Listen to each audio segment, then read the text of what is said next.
was asked to look at Trisha's current x-ray. I do not believe this is their x-ray. They only show a close-up. If you were trying to prove it was your x-ray and your information is out there in the internet, you would show the entirety. This is a displaced fracture. This requires surgical intervention. The cast that Trish is wearing is not indicative of a fracture like this. As you can see, this is an above elbow cast. If you had a displaced fracture of the wrist, it would not encompass this much. There is something we saw 4 days before, though, that would warrant a splint of this sort. First off, this arm was already having issues, as you can see. He was claiming that this was a stab wound using keys.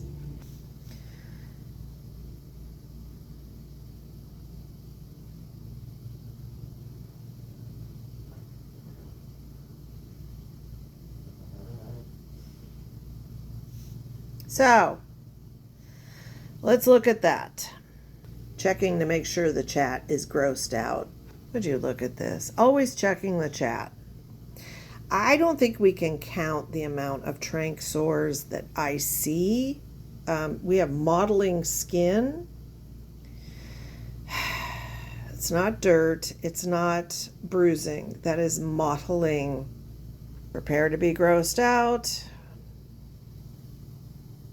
That is not from keys. That is just an infected tranq sore. There are all kinds of bruises around the neck again. We have all levels of sores. Okay?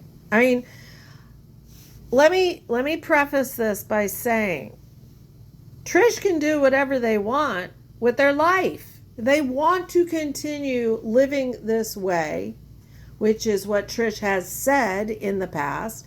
So be it. I am not here to stop it.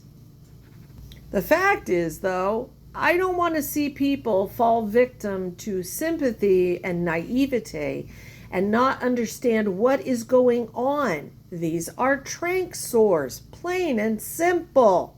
When we get to this part of the arm, we will notice how lumpy and swollen it is. There are sores circumferentially. This has gone into the muscle and tendon and most likely into the bone. It is not uncommon. Just because a wound is longitudinal or linear does not mean it is not tranq caused. I mean, you can sit and count. These are fresh. Those are fresh pokes. Now, during this short where there was music playing and stuff, the tears dry up and we're chit-chatting. So the emotionality is based upon the chat and wanting to get some money. Once again, he lifts his arm. This is infection. This is deep tissue infection. You're not seeing the other side. Just take a good look at this swelling. And remember, there's filters on this, okay? This is completely filtered.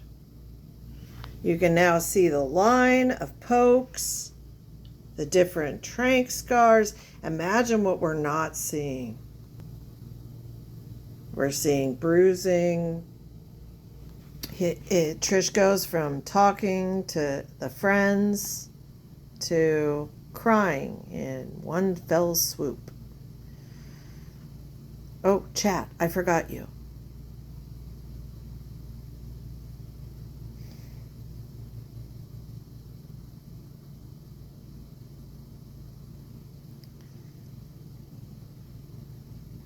Now, Trish did go to the hospital, went to the emergency room at the VA clinic. But you notice where this location is, correct?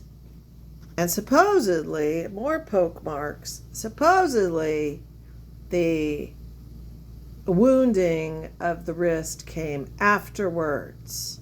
But I can tell you, if you had a displaced wrist fracture, you would not be put in an above elbow. Now, they do splint recent fractures to allow the swelling to go down. Supposedly on Thursday, so day after tomorrow, Trish has an appointment with a surgical team. Trish did claim that they did an echo in the ER. That I find interesting, but I think there's something more going on with Trish.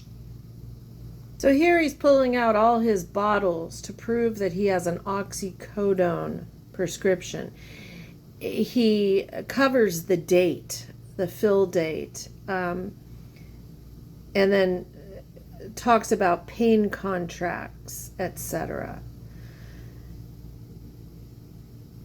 So we've always seen that bottle, and there's a couple things in it. Trish also said that the ER did not treat the stab wound. No ER would put themselves in liability like that. So this cast looks more like deep tissue infection, osteomyelitis, which, yes, they will splint because they may have opened it, they may have put wicks into it, they're expecting it to drain. He has to come back repeatedly. Trish claims that they got antibiotics and pain meds. They did not fill that bottle right then and there. They did not. I have worked with the VA. I have numerous friends that go to the VA, including several who go to pain management at the VA. They do not fill your bottle in the ER. You walk over to pharmacy and wait like everyone else. Again, let me point out the thickness right there. This is not for a wrist. This requires surgery, and this person would require about 3 screws and a bracket, possibly some wiring. Let's take a look. So it's called a styloid. That's what the cute little boop-de-boop point of the bone is, and that is kind of a weak spot in your wrist, simply because of the nature of the architecture. And so it's a common fracture, and it commonly displaces, meaning it's not just a crack in the bone, a through and through fracture. It has moved off the bone. Here's your styloid tip and the base. When you break your styloid, this is the cast you are in. You may ask, why the thumb? Well, because your thumb, like your big toe, controls a lot of motion in your extremity above, in the joint above. So by stabilizing the thumb, you're less likely to move your wrist. So there's different ways of repairing it dependent upon where it is fractured, how much displacement, what degree the displacement is. But they generally involve wiring or bracketing, small plates. That one's plain and simple. It's like the Balkan repair. I'm just kidding. A displaced styloid always has to be cast mid-arm and stabilizing the thumb. And it can be a simple fix or a not simple fix. This is not the worst fracture I've ever seen, but the bone needs to be moved back up and this whole thing secured. So otherwise, see, what happens is your small bones will start moving out of place. So that's why it's a serious fracture. It may look simple, but it's serious because we all need our hands, don't we? So we kind of need our hands to work, and if these small bones start moving out of place, we're screwed. So yeah, this is surgical intervention. That is not what you would do. Not only that, like I said, a stab wound, come on. An ER wouldn't let you go because they will be held liable if it gets infected. Trish also exposes themselves several times.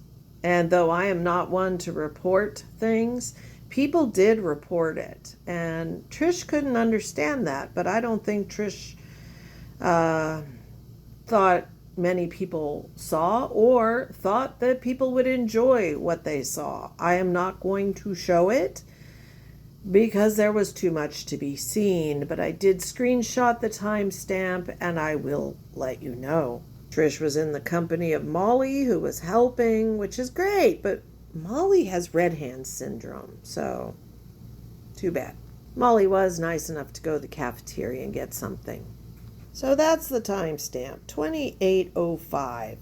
Pretty much before that, but yeah, purposely exposed themselves. It began innocently enough, but doing the Danny and checking the chat was kind of obvious. 26:57 was peekaboo time. They wandered the hallways in the wee hours of the morning and cussed and made commotion. Trish keeps saying that they're clean. I don't really care, but Trish looks awful. So that is it. Honest Elk 2525 has the long versions if you'd like to see for yourself. Back at the Safeway, doing some discount shopping, and of course eating ice cream and cake shopping.